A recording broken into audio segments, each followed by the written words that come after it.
রসায়ন একাদশ শ্রেণী প্রথম সেমিস্টার চতুর্থ অধ্যায় রাসায়নিক বন্ধন ও আণবিক গঠন। তো এই অধ্যায় থেকে আমরা এখন আলোচনা করব সংকরায়ন। তাহলে সংকরায়ন এর ধারণা কিভাবে মাথায় আসলো? অ্যাকচুয়ালি ভিভিটি দিয়ে সমস্ত জৈব যৌগের অণুর সঠিক ঘটনাকৃতি ব্যাখ্যা করা যাচ্ছিল না। এই কিছু যৌগের গঠনাকৃতি ব্যাখ্যা করা গেলেও কিছু যৌগের গঠনাকৃতি ব্যাখ্যা করা যাচ্ছিল না। সেই জন্যই কিন্তু সংকরায়ন বা সংকর কক্ষকের ধারণার অবতারণা করা হয়েছিল।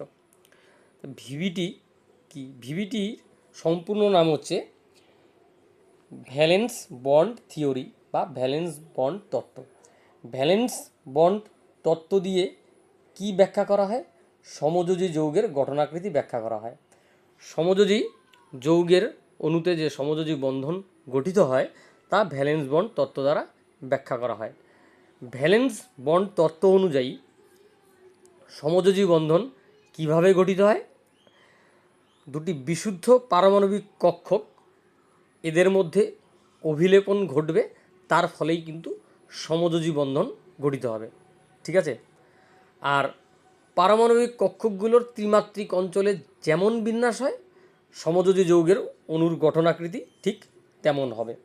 ঠিক আছে? এই ভ্যালেন্স বন্ড তত্ত্ব দিয়ে হাইড্রোজেন, ক্লোরিন, হাইড্রোক্লোরিক অ্যাসিড বা হাইড্রোজেন ক্লোরাইড এই সমস্ত যৌগের অণুর গঠনাকৃতি ব্যাখ্যা দেওয়া গেলেও কিছু কিছু যৌগ আছে যাদের অণুর বা যৌগের গঠনাকৃতি ব্যাখ্যা দেওয়া যায় না, যেমন CH4NH3H2O। এই সমস্ত অণুগুলোর যে গঠনাকৃতি সেগুলো কিন্তু ভ্যালেন্স বন্ড তত্ত্ব দিয়ে ব্যাখ্যা করা যাচ্ছিল না। কেমন? যেমন আমরা উদাহরণ হিসেবে যদি নিয়ে নিই H2O, কী নিলাম? H2O অণু নিলাম। এই যে H2O, সেই H2Oতে আমরা দেখতে পাচ্ছি দুটি অক্সিজেন হাইড্রোজেন সমযোজী বন্ধন রয়েছে। ঠিক আছে? আর এই বন্ধনের মাঝে যে কোণটি সেটি হচ্ছে 104.5 ডিগ্রি। কিন্তু যদি ওই ভ্যালেন্স বন্ড তত্ত্ব অনুযায়ী অক্সিজেনের পারমাণবিক কক্ষক এবং হাইড্রোজেনের পারমাণবিক কক্ষকের অভিলেপনের ফলেই এই সমযোজী বন্ধন গঠিত হতো, তাহলে কিন্তু এই বন্ধন কোণ 90 ডিগ্রি হওয়া উচিত ছিল। কিভাবে?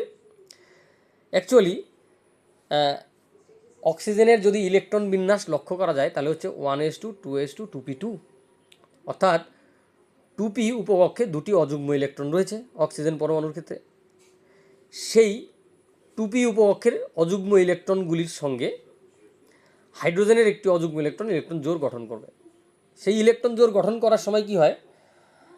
অক্সিজেনের একটি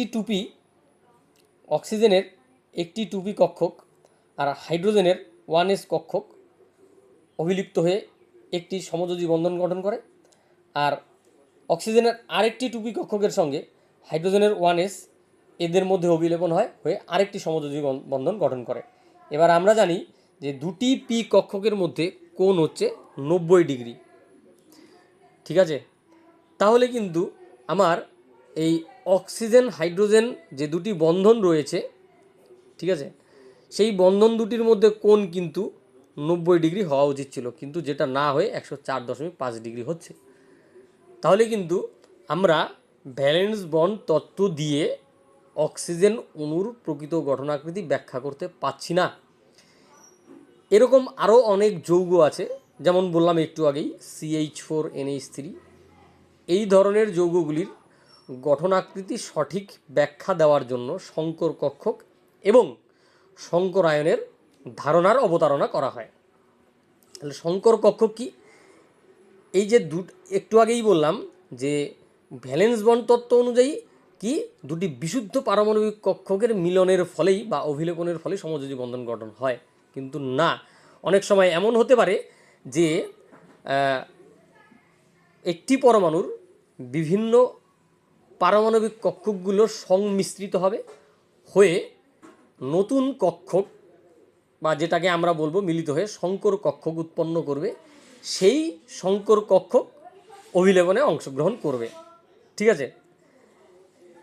এরপরে সমযোজী বন্ধন গঠিত হবে এবং তা দিয়ে কিন্তু আমরা H2 অণু, CH4 অণু, NH3 অণু এগুলোর গঠনাকৃতি সহজভাবেই ব্যাখ্যা করতে পারছি। ঠিক আছে, তাহলে শঙ্করায়ন কি, শঙ্করায়ন বা শঙ্কর কক্ষক কি সেটা একটু বোঝার চেষ্টা করব। ঠিক আছে, এই যে শক্তির সামান্য পার্থক্য বিশিষ্ট কক্ষকগুলি শক্তি পুনর্বণ্টনের মাধ্যমে সংমিশ্রিত হয়ে সুনির্দিষ্ট কোণে বিন্যস্ত হয়ে সমশক্তি সম্পন্ন এবং একই আকার বিশিষ্ট অপেক্ষাকৃত স্থিতিশীল কক্ষকের সৃষ্টি করে। এই কক্ষকগুলিকে শঙ্কর কক্ষক বলে। আর শঙ্কর কক্ষক তৈরি হওয়ার যে প্রক্রিয়া সেটাকে বলা হচ্ছে শঙ্করায়ন। ঠিক আছে, তাহলে শঙ্করায়নের মাধ্যমে বিভিন্ন রকমের শঙ্কর কক্ষক গঠিত হতে পারে, যেমন sp3 শঙ্করায়নের ফলে sp3 শঙ্কর কক্ষক গঠিত হতে পারে। sp2 শঙ্করায়নের ফলে sp2 শঙ্কর কক্ষক সৃষ্টি হতে পারে। একইভাবে sp dsp2 sp3d sp3d2 sp3d3 ইত্যাদি শঙ্কর কক্ষক বা শঙ্করায়ন হতে পারে। এবার আমরা একটা উদাহরণ নিয়ে দেখব কিভাবে শঙ্কর কক্ষক বা শঙ্করায়ন হয়, শঙ্কর কক্ষক সৃষ্টি হয় বা শঙ্করায়ন ঘটে। আমরা উদাহরণ হিসেবে নিয়ে নিচ্ছি sp3 শঙ্করায়ন, যার ফলে sp3 শঙ্করায়িত কক্ষক গঠিত হবে। ঠিক আছে, এবার আমি একটি পরমাণু নিয়ে নিচ্ছি কার্বন।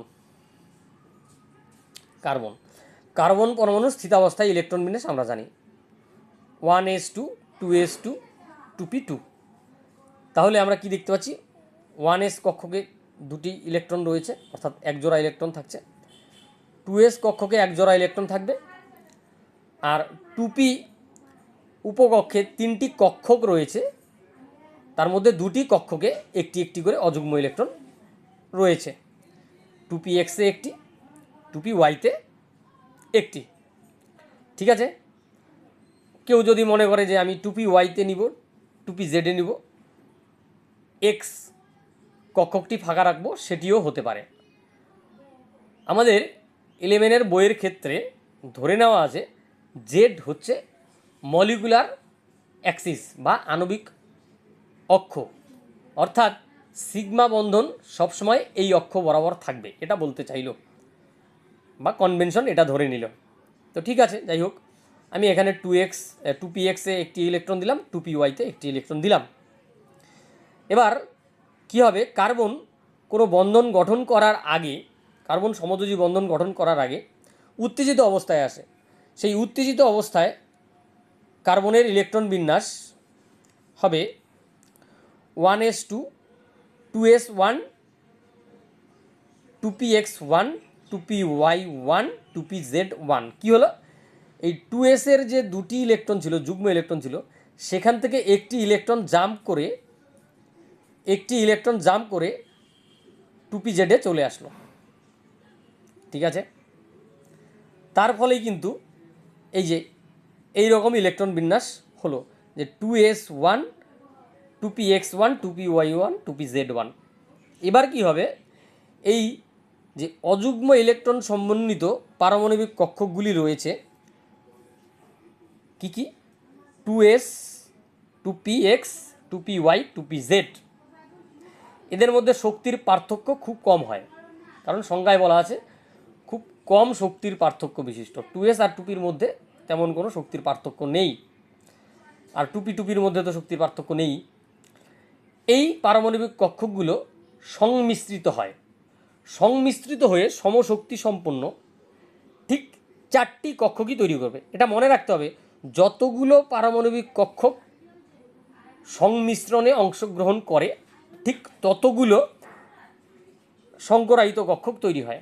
যেমন এখানে কি দেখতে পাচ্ছি, 1টি 2টি 3টি 4টি পারমাণবিক কক্ষক সংমিশ্রণে বা শঙ্করায়নে অংশগ্রহণ করলো, তার জন্য 4টি শঙ্করায়িত কক্ষক তৈরি করলো এবং তাদের শক্তিগুলো কিন্তু একই হয়ে গেল। আগে কিন্তু এস-এর সঙ্গে পি-এর একটা শক্তির পার্থক্য বা গ্যাপ ছিল, এই যে গ্যাপ আমরা দেখতে পাচ্ছি, ঠিক আছে, এই যে গ্যাপ আমরা দেখতে পাচ্ছি।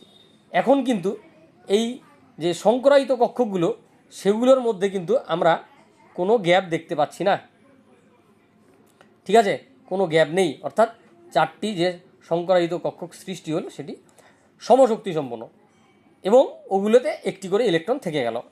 এইবার এই কার্বনের এই চারটি sp3 সংকরায়িত কক্ষকের সঙ্গে যদি চারটি হাইড্রোজেন পরমাণুর 1s কক্ষক অভিলেপন করে, তার ফলে মিথেন অণুর সৃষ্টি হবে।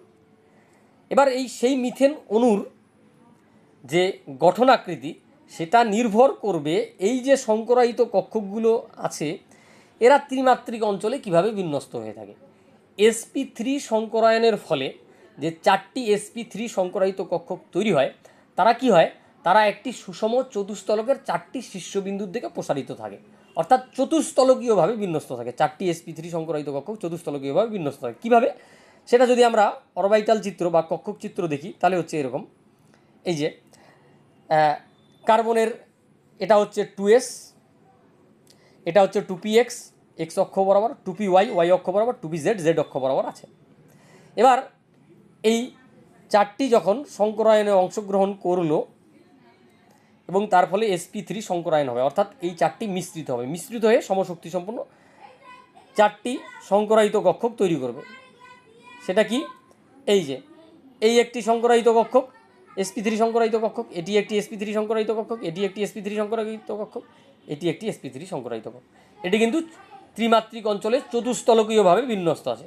এবার কি হবে, এই যে যদি মিথেন অণু গঠিত হয় তাহলে এখানে একটি মিথেন হাইড্রোজেন এর 1s এইভাবে ওভারল্যাপ করবে বা অভিলিপ্ত হবে, এই আরেকটি হাইড্রোজেনের 1s এর সঙ্গে অভিলেপন ঘটবে, আরেকটি হাইড্রোজেনের সঙ্গে অভিলেপন ঘটবে এরকমভাবে, আর আরেকটি হাইড্রোজেনের সঙ্গে এইভাবে অভিলেপন ঘটবে। এইভাবে করে কিন্তু মিথেন অণু সৃষ্টি হবে। আমি যেটা বলতে চাচ্ছি সেটা হচ্ছে এই ছিল আমাদের sp3 সংকরায়ন সম্পর্কে আলোচনা। একইভাবে sp2 সংকরায়ন, sp সংকরায়ন, sp3d সংকরায়ন, sp3d2 সংকরায়ন, sp3d3 সংকরায়ন এগুলো বইতে সুন্দরভাবে বোঝানো আছে, ঠিক আছে, বিভিন্ন উদাহরণ দিয়ে বোঝানো আছে। তো সেগুলো তোমরা দেখবে, তাহলেই কিন্তু সংকরায়ন সম্পর্কে একদম ধারণা স্পষ্ট হয়ে যাবে এবং বিভিন্ন যে সমযোজী অণু যাদের গঠনাকৃতি সংকরায়ন ছাড়া ব্যাখ্যা করা সম্ভব ছিল না সেগুলোকে কিন্তু সহজভাবে ব্যাখ্যা করা যাচ্ছিল। তো এই ভিডিওতে এই পর্যন্তই আলোচনা এখানেই শেষ করছি। ধন্যবাদ।